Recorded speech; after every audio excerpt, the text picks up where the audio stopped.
یا مہدی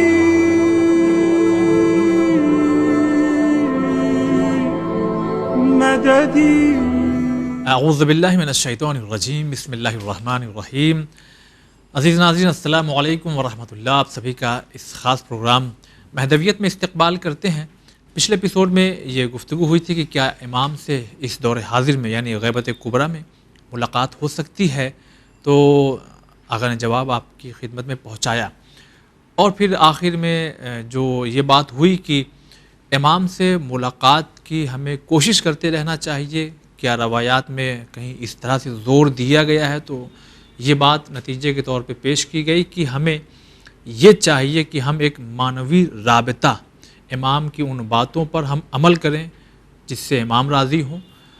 امام نے جن کاموں کو ہم سے کرنے کو کہا ان کاموں کو ہم کرتے رہیں، اس پر زیادہ ہمیں زور دینا چاہیے۔ تو آئیے اب یہیں سے ہم اپنا سوال شروع کرنا چاہتے ہیں، مگر ملاقات کرواتے ہیں حجت الاسلام والمسلمین علی جناب مولانا کمال احمد خان صاحب سے۔ السلام علیکم ورحمۃ اللہ۔ وعلیکم السلام ورحمۃ اللہ وبرکاتہ۔ تو امام سے ہمارا معنوی جو رابطہ ہے وہ کیسے ہو اور اس میں مضبوطی کیسے آئے، یہ ہمارے ناظرین کی خدمت میں آج یہیں سے آغاز کیجیے۔ بسم اللہ الرحمن الرحیم، وبہ نستعین وہو خیر المعین۔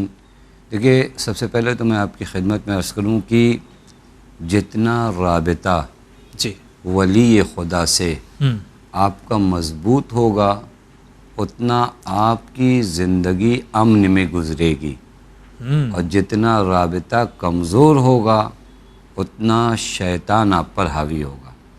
یعنی ولی خدا سے رابطہ مضبوط تو شیطان آپ تک نہیں پہنچ پاتا، ولی خدا سے رابطہ کمزور تو شیطان اپنی گرفت میں لینا شروع کرتا ہے۔ پہلے ہم فائدہ سمجھیں اس رابطے کا، صحیح کہ اگر ولی خدا سے رابطہ قوی ہوتا ہے اور طاقتور ہوتا ہے تو ظاہر سی بات ہے شیطان اور شیطان کے حوالی موالی ہم تک نہیں پہنچ پاتے۔ جی رابطہ وہاں سے کمزور ہوتا ہے تو پھر اس کے بعد کبھی بھی ہوتا ہے نا کہ اگر آپ کا اپنے سرپرست سے رابطہ کم ہو جائے، اپنے ولی سے رابطہ کم ہو جائے تو دوسرے آتے ہیں آپ کی زندگی میں انوالو ہوتے ہیں۔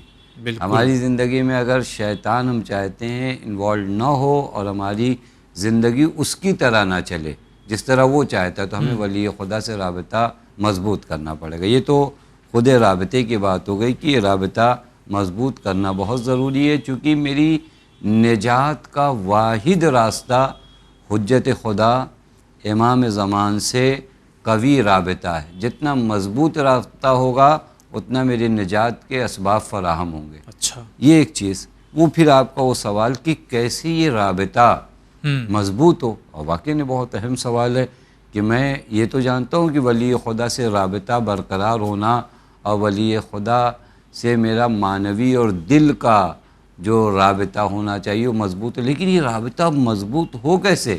تو میں آپ کی خدمت میں عرض کروں کہ رابطہ مضبوط کرنے کے لیے ہمیں یہ دیکھنا پڑے گا کہ امام کو کیا پسند ہے اور امام کو کیا پسند نہیں ہے۔ جی امام ہمارے لیے کیا کہتے ہیں، کہاں رہو اور کہاں نہ رہو، امام مجھے کن کاموں کو انجام دینے کا حکم دیتے ہیں اور کن کاموں سے منع کرتے ہیں۔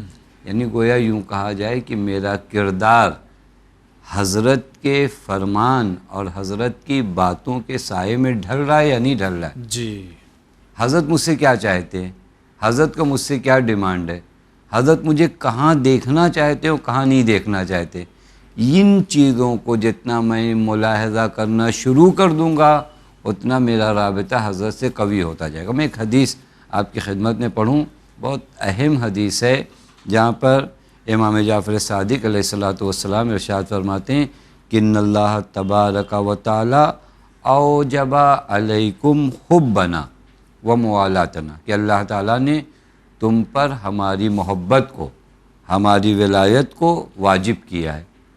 یعنی اللہ تعالیٰ نے کیا کیا ہے، ہماری محبت اور ہماری الفت کو تم پر واجب کیا۔ اس کے بعد وَفَرَضَ عَلَيْكُمْ طَاعَتَنَا، اور ہماری اطاعت بھی تم پر واجب کیا ہے۔ یعنی ہماری محبت بھی تم پر واجب ہے اور ہماری اطاعت بھی تم پر واجب ہے۔ اس کے بعد حضرت کا یہ جملہ بہت اہم ہے، الا فمن کان منا فلیقتدی بنا، اگر کوئی ہم سے تعلق، جو آپ کا سوال تھا کہ حضرت سے رابطہ کیسے برقرار ہو، تو حضرت فرماتے ہیں کہ الا فمن کان منا فلیقتدی بنا، اگر کوئی ہم سے رابطہ رکھنا چاہتا ہے، جی یعنی ہم میں سے ہونا چاہتا ہے، تو ایک راستہ ہے، وہ یہ کہ ہماری پیروی کرے۔ یعنی یہ رابطہ اس وقت برقرار ہوگا جب وہ ہماری اقتدا کرے گا، ہماری پیروی کرے گا۔ پتہ چلا میں کہنا چاہ رہا ہوں کہ میرا رابطہ امام زمان رضی اللہ تعالیٰ فرجہ الشریف سے برقرار ہو، اور میں پیروی حضرت کی کرتا ہی نہیں، کیسے ہو سکتا ہے؟ کیسے یہ ہو سکتا ہے؟ حضرت فرماتے ہیں فَإِنَّ مِن شَأْنِنَا، اب جب آپ کو حضرت کی پیروی کرنا ہے تو آپ کو دیکھنا پڑے گا حضرت کا کردار کیا ہے، جی تبھی تو پیروی ہوگی۔ حضرت فرماتے ہیں الورا، پہلا کام تقوی، والاجتہاد، کوشش اور تلاش، وَأَدَاءِ الْأَمَانَةِ إِلَى الْبِرِّ وَالْفَاجِرِ، نیک آدمی کی امانت تمہارے پاس رکھی ہوئی ہو یا کسی شرابی کی امانت تمہارے پاس رکھی ہوئی ہو، تم کو ادا کرنا ہے۔ جی یہ دیکھیں، یہ کوالٹی ہے، یہ رابطہ، یہ وہ وائر ہیں جو آپ کے دل کے رابطے کو حضرت کے رابطے سے ملاتے ہیں۔ وَأَدَاءِ الْأَمَانَةِ إِلَى الْبِرِّ وَالْفَاجِرِ، وہاں مت دیکھو کہ نہیں مومن کی امانت ہے کسی نماز شب پڑھنے والے کی تو ڈر کے واپس کر دو کہ کہیں وہ بد دعا کر دے، اور کسی بیچارے شراب پینے والے کی، مثلاً وہ ایک بیچارہ ہی ہے، چونکہ وہ گناہوں میں جو مبتلا ہے وہ بیچارہ ہے، آپ کو نہیں یہ تو گناہوں میں مبتلا، اس کی امانت میں کیوں واپس کروں؟ کہتے یہ شیوا نہیں، ہمارا شیوا یہ ہے کہ امانت جس کی بھی اسے تم کو واپس کرنا۔ پھر اس کے بعد وہ صلۃ الرحم، اب دیکھیں یہ وہ وائر ہیں جو مجھے بار بار چیک کرنے پڑیں گے، ٹوٹے تو نہیں ہیں۔ صلۃ الرحم، اپنے رشتہ داروں کے ساتھ نیکی کرنا، جی یہ چیزیں ہماری شان ہے، حضرت فرماتے ہیں ہماری شان ہے۔ وَإِقْرَاءُ الضَّيْفِ، مہمانوں کا احترام۔ اب یہ تمام وہ چیزیں ہیں جو حضرت سے میرا رابطہ قوی اور مضبوط کریں گے۔ وَالْعَفْوُ عَنِ الْمَسِيءِ، کسی نے آپ کے لیے کوئی غلطی کر دیا، بھولے سے یا جان بوجھ کر آپ کو اذیت پہنچا دی، جی آپ کا نہیں میں تو بدلہ لے کر رہوں گا، میں ان سے باتیں نہیں کروں گا۔ حضرت فرماتے ہیں یہ ہماری شان نہیں ہے، اگر تم ہماری پیروی کرتے ہو تو معاف کرنا سیکھو۔ دیکھیں یہ وہ چیزیں ہیں جہاں پر حضرت فرماتے ہیں ہماری اقتدا کرو، معاف کرنے میں ہماری پیروی کرو، جی امانتوں کو ادا کرنے میں ہماری پیروی کرو، تقوی میں ہماری پیروی کرو، کوشش و تلاش میں ہماری پیروی کرو، رشتہ داروں سے صلہ رحم کرنے میں ہماری پیروی کرو، مہمانوں کے احترام کرنے میں ہماری پیروی کرو۔ جتنا یہ رابطہ، جتنا یہ کردار تمہارا حضرت سے میچ ہوتا جائے گا، اتنا آپ کا رابطہ حضرت سے مضبوط ہوتا جائے گا۔ اب یہاں پہ شاید کوئی ایک سوال کرے کہ آقا آپ تو امام جعفر صادق علیہ السلام کی حدیث بتا رہے ہیں اور رابطہ ہمیں برقرار کرنا ہے امام زمان رضی اللہ تعالیٰ فرجہ الشریف سے، تو جواب یہی ہے کہ یہ تمام حضرات ایک ذات کے علم سے وابستہ ہیں، جی یعنی ان تمام کے علم کا مخزن جو ہے، ان تمام کے علم کا سلسلہ ذات حق تعالیٰ ہے۔ جو ڈیمانڈ امام جعفر صادق علیہ السلام کی ہے، وہی ڈیمانڈ امام زمان رضی اللہ تعالیٰ فرجہ الشریف کی بھی ہے۔ جس طرح اس دور کے لوگ امام جعفر صادق علیہ السلام سے ان کردار پر عمل کر کے رابطہ برقرار کر سکتے تھے، آج کے زمانے کے لوگ بھی ایک گہرا رابطہ اپنے وقت کے امام سے ان تمام کاموں کو انجام دے سکتے۔ میں ایک مثال پیش کروں تاکہ بات اور واضح ہو جائے۔ ایک بہت بڑے خطیب ہیں جو آیت اللہ بھی ہیں، آیت اللہ انصاریان، یہ ایک واقعہ نقل کرتے ہیں۔ یہاں پہ میں عرض کروں کیسے امام سے رابطہ گہرا ہوتا ہے۔ جی آیت اللہ انصاریان کہتے ہیں کہ عراق میں ایک شخص ہیں جو 40 شب چہارشنبہ، 40 بدھ کی رات، یہ مشہور ہے مسجد سہلہ کے لیے جی کہ اگر آپ 40 چہارشنبہ جائیں گے تو عین ممکن ہے کہ حضرت کا دیدار آپ کو حاصل ہو جائے۔ جی یہ آیت اللہ انصاریان کہتے ہیں ایک صاحب 40 چہارشنبہ یعنی 40 رات، 40 ہفتے مسجد سہلہ گئے، اور جانے کے بعد ایک مدت کے بعد جانا چھوڑ دیا انہوں نے۔ تو ہوتا ہے نا آدمی عاشق امام زمان ہو تو لگاتار جاتا رہے۔ ان سے کسی نے کہا کہ آپ نے چھوڑ کیوں دیا؟ 40 ہفتے تک آپ لگاتار آتے رہے، اس کے بعد کیوں آنا چھوڑ دیا؟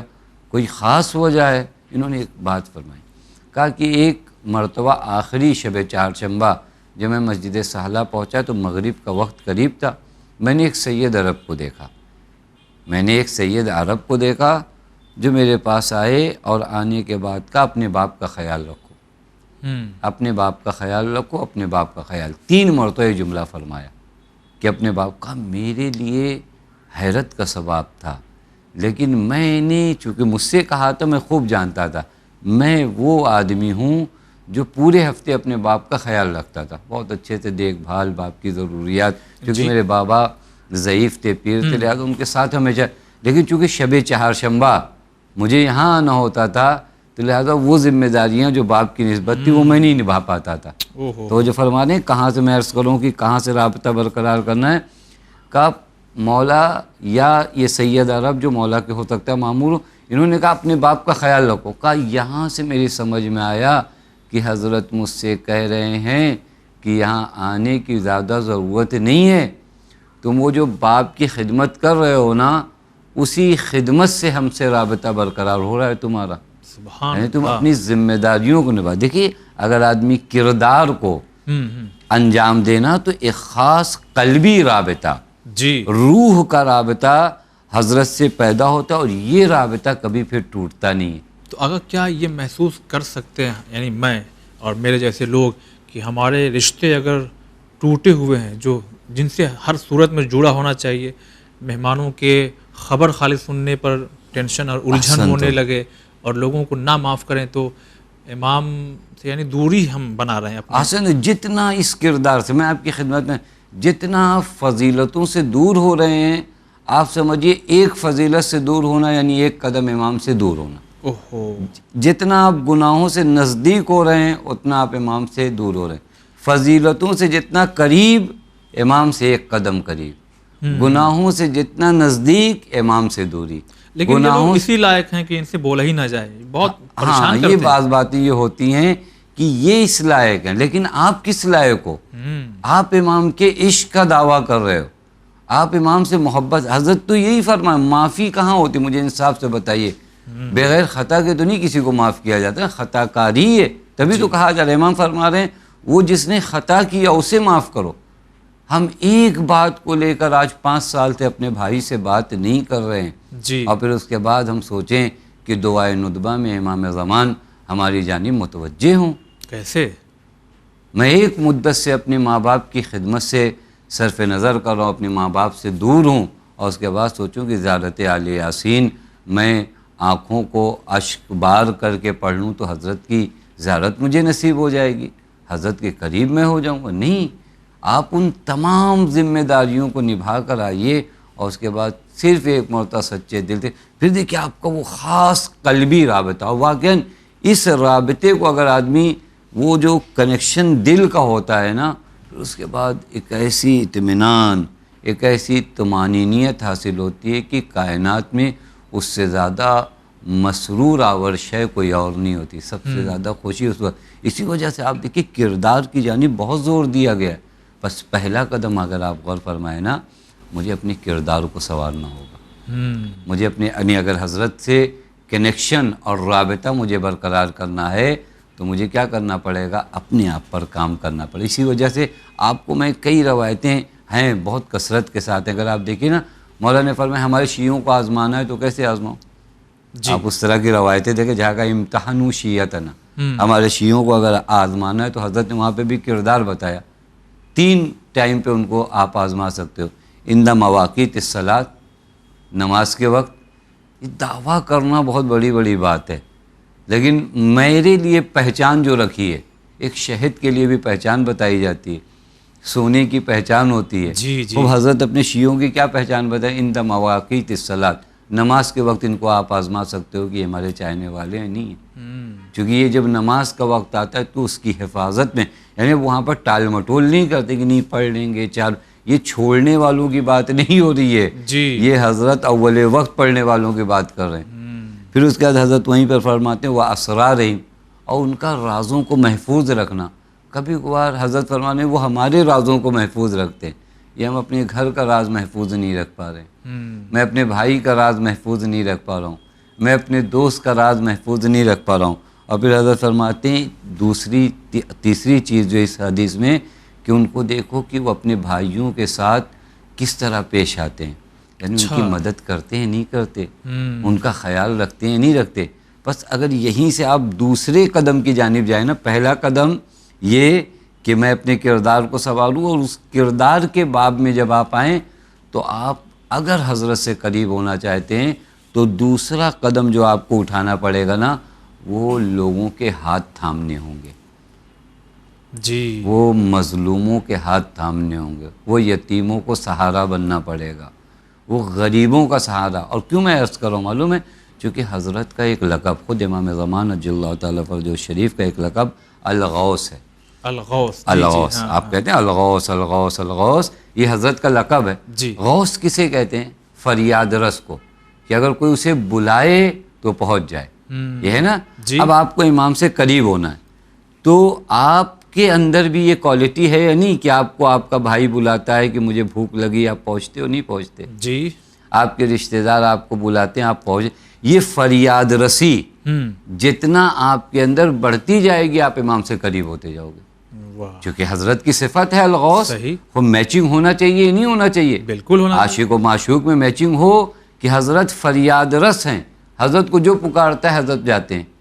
اب آپ کو آپ کی ماں پکار رہی ہے آپ نہیں جا رہے ہو، آپ کو آپ کا بھائی پکار رہا ہے آپ نہیں جا رہے ہو. یعنی پکارنے کا مطلب یعنی ان کی ضروریات آپ کو پکار رہی ہیں. بھائی میرا ہاسپٹل میں ضرورت ہے، فریاد رسی ہے یا نہیں ہمارے وجود میں؟ بالکل، ہمارے گھر کا پڑوسی پریشان حال ہے، یہ غوث کی صفت ہے یا نہیں آپ کے اندر؟ فریاد رس ہو یا نہیں ہے؟ یہ وہ دوسرا قدم ہے کہ میں حضرت کے لقب کو میں آسان کروں. یہ لقب الغوث جتنا میرے وجود میں تجلی کرے گا آتا جائے گا اتنا میں حضرت کے قریب ہوتا جاؤں گا. سبحان. یہ دوسرا قدم اگر آپ دیکھیے نا. اور اسی وجہ سے میں ایک روایت دیکھ رہا تھا جہاں حضرت امیر نے فرمایا، ایک عجیب روایت، حضرت نے فرمایا ہمارے چاہنے والوں کو دو کوالٹی سے پہچانو، بخصلتین، دو طریقے سے پہچانو. ایک کیا ہے؟ ان کی نماز پہ پابندی، جی، وہ، اور دوسرا ان کو یہ دیکھو کہ اپنے بھائیوں کے ساتھ مال میں کیسا برتاؤ برتتے ہیں، یعنی مدد کرتے ہیں نہیں کرتے. اور اکثر بھائیوں میں یہی رابطے ٹوٹے ہیں. یہی رابطے ٹوٹے ہیں جہاں پر کوئی ایک قدم پیچھے آنے کو تیار نہیں ہے، جہاں کوئی درگزر کرنے کو تیار نہیں ہے. اور امام کی نگاہ یہیں پر ہے. امام کی نگاہ یہیں پر ہے. اگر آپ کو قریب آنا ہے تو آپ کو یہ سارے کام کرنے، پس حضرت سے رابطہ برقرار کرنے، پورے کردار کو جس قدر آپ سنوارتے جائیں گے آپ حضرت کے قریب ہوتے جائیں گے. لوگوں کی مدد، آپ یہ مت سمجھیے کہ آپ لوگوں کی مدد کرو، یہ ایک ایک مدد آپ کو امام زمان سے قریب کر رہی ہے. وہیں پر حضرت سے رابطہ برقرار کرنے کے لیے وہ دعائیں ہیں جو منقول ہوئی ہیں، جیسے دعائے ندبہ، جی جی، دعائے عہد. حتیٰ حضرت سے خاص توجہ پیدا کرنے کے لیے دیگر زیارت نامے ہیں، لیکن ان تمام زیارت ناموں میں ایک زیارت نامہ زیارت آل یاسین ہے. یہ بہت اہم زیارت نامہ ہے کہ ہم اگر حضرت سے رابطہ برقرار کرنا چاہیں، حضرت سے کنیکشن پیدا کرنا چاہیں، حضرت کی جانب متوجہ ہونا چاہیں تو آئیں اور کہیں سلام علی آل یاسین، اور یہ پورے زیارت نامے کو پڑھی. یہ وہ چیزیں ہیں جو آپ کو حضرت کے قریب کرتی ہیں. اگر ہم خود اس زیارت آل یاسین کے سلسلے سے کچھ سوالات ہم کرنا چاہتے ہیں، مگر جیسا کہ آپ نے کہا کہ دعائے عہد، دعائے ندبہ اور زیارت آل یاسین اور دیگر وہ تمام دعائیں جو امام سے نزدیک کرتی ہیں، مگر آپ کا جو فرسٹ اسٹیپ تھا جس کے بارے میں آپ نے ابھی تقریباً 10-12 منٹ گفتگو کی ہمارے ناظرین سے، اگر ہمارا یہ اسٹیپ جو ہے کمزور ہے، رشتہ داری اور وہ تمام چیزیں جو ابھی آپ نے بیان کی، یہ تمام چیزیں کمزور ہیں اور اس کے باوجود ہم دعاؤں پہ لگے پڑے ہوئے ہیں، صبح بھی، دوپہر بھی، شام بھی، تو یہ ہمارا عمل کیسا رہے گا؟ یہ اس کا مطلب ابھی آپ ان دعاؤں کے فلسفے کو نہیں سمجھ رہے. ان دعاؤں میں آپ کہہ رہے ہو السلام علیکم یا داعی اللہ، سلام و اے خدا کی جانب لوگوں کو بلانے والے، ربانی یا آیاتے، اے خدا کی نشانیوں کی پرورش کرنے والے، اے مظلوموں کی فریاد سننے والے، اے ایتام کا خیال کرنے. یعنی ان دعاؤں میں انہی جملوں کی تو باتیں ہوتی ہیں نا. اے لوگوں کے نسبت کریم، اے لوگوں کی نسبت رحیم. یعنی آپ آتے ہو اس طرح کے سلام پیش کرتے ہو، اور خود ہماری زندگی میں وہ چیز کہیں ہلکی سی بھی نظر نہیں آتی.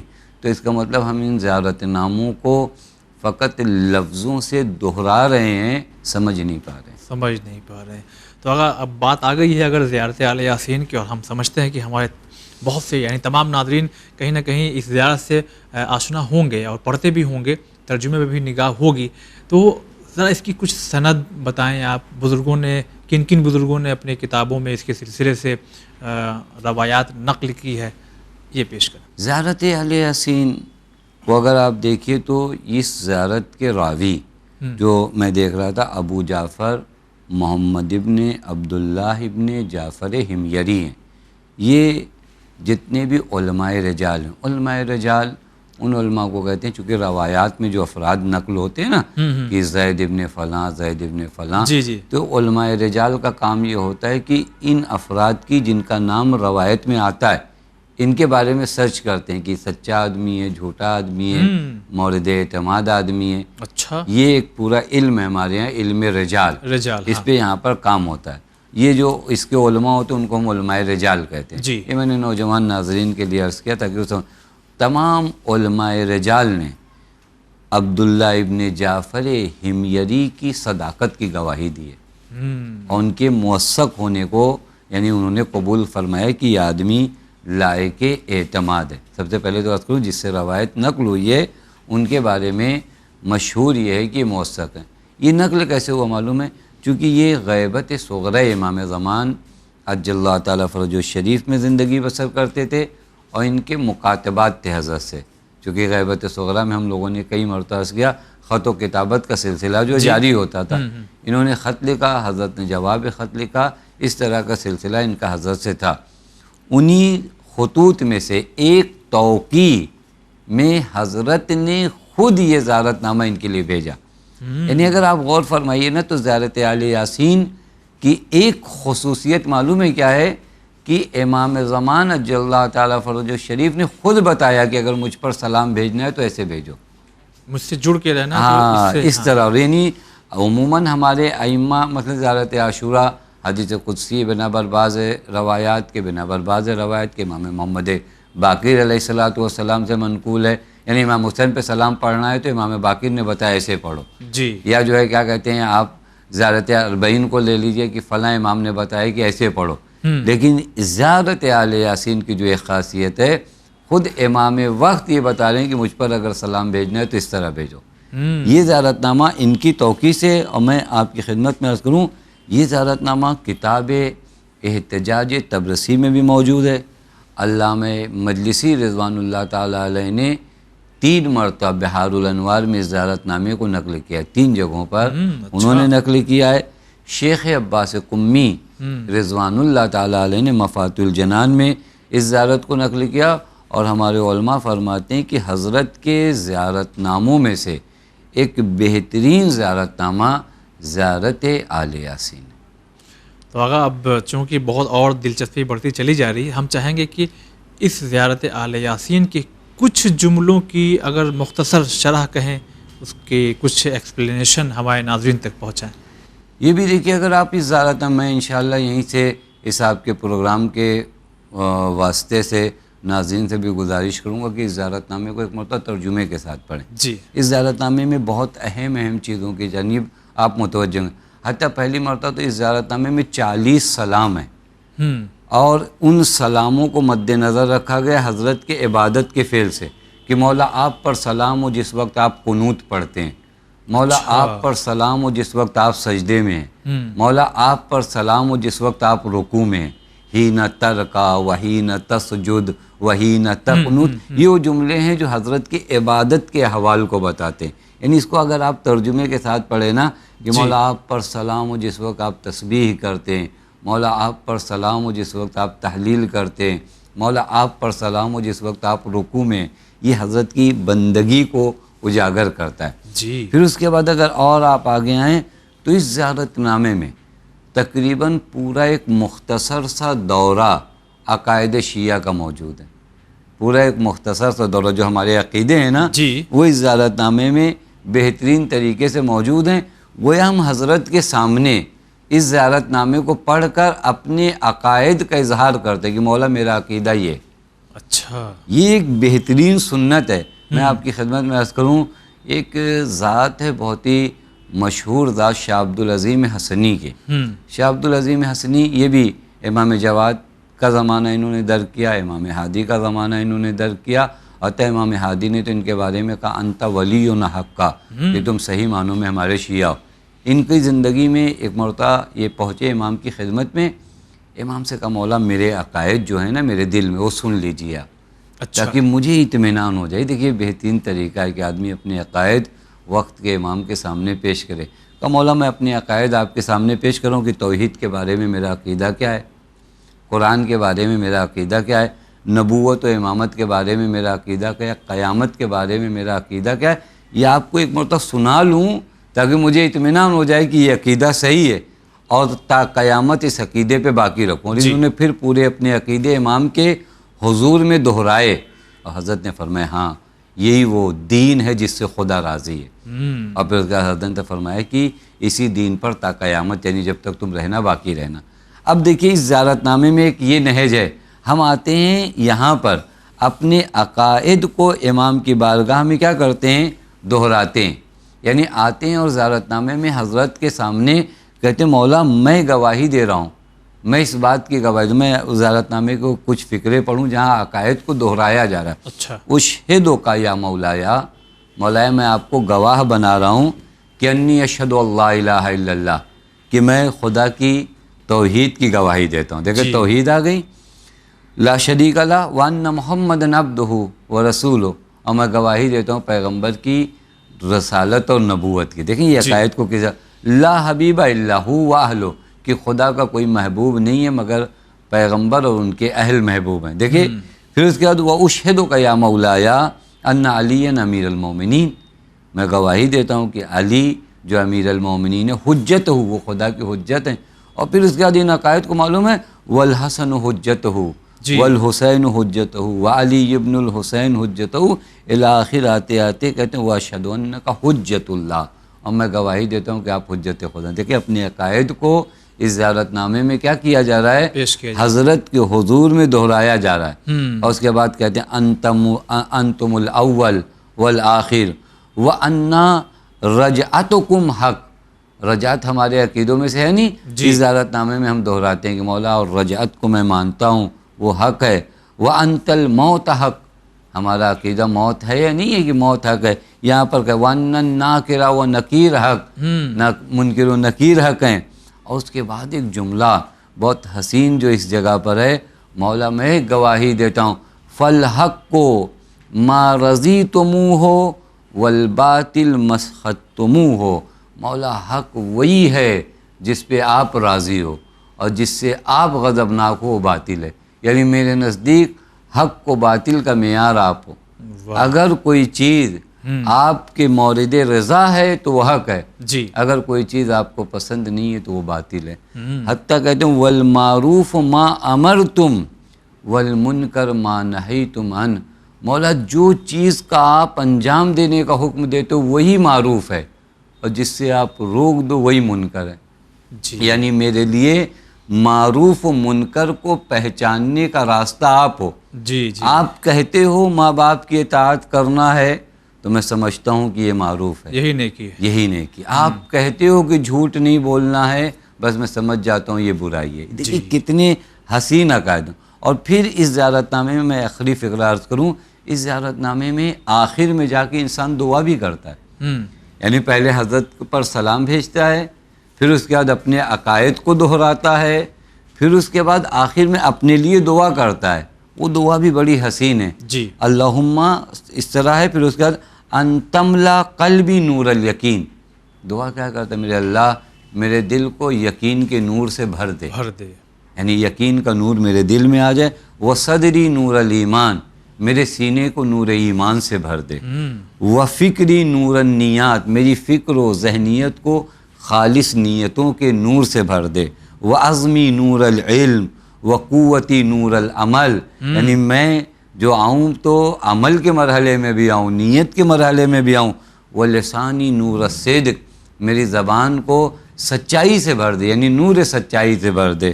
ودینی نور البصائر، میرا دین عام لوگوں کی طرح نہ ہو، میں دین کو ڈیپ میں جا کر دیکھوں یہ تمام دعائیں یہ آ کر کیا کرتا ہے؟ حضرت کی بارگاہ میں کرتا ہے، اور اس کے بعد کہتا ہے وَسَمْعِي نور الحکمہ، میرے اللہ میرے کانوں کو وہ توفیق دے ان کے صدقے میں کہ فقط حکمتیں سنیں، فقط اچھی باتیں سنیں۔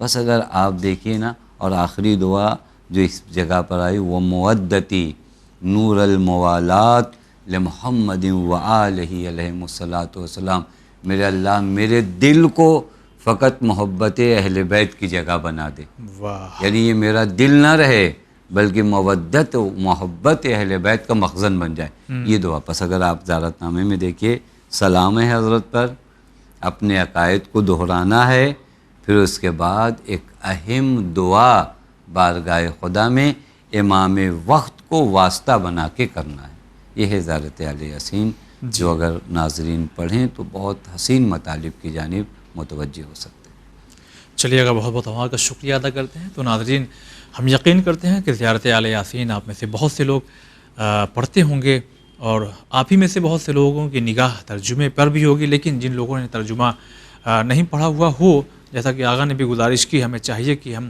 ترجمے پر بھی نگاہ ڈالیں، پھر وہ خاصیت جو آغا نے اشارہ کیا بیچ میں کہ کچھ چیزیں جو امام سے ہم طلب کر رہے ہیں وہ ہمارے اندر چیزیں ہیں کہ نہیں ہیں، اور بھی بہت سی چیزیں جو آغا نے اشارتاً آپ کی خدمت میں پیش کی ہے، ہم جائیں اور اس زیارت کو پورا مکمل شروع سے آخر تک پورا ترجمہ پڑھیں، اور پھر امام سے جو ایک معنوی رابطہ ہے وہ یقیناً اور مضبوط ہو جائے گا۔ تو انشاءاللہ اگلے ایپیسوڈ میں ہم حاضر ہوں گے، پھر سے امام آخر کے سلسلے سے اہم ترین باتیں آپ تک پہنچائیں گے۔ فی الحال آج کے لیے بس اتنا ہی، والسلام علیکم ورحمۃ اللہ۔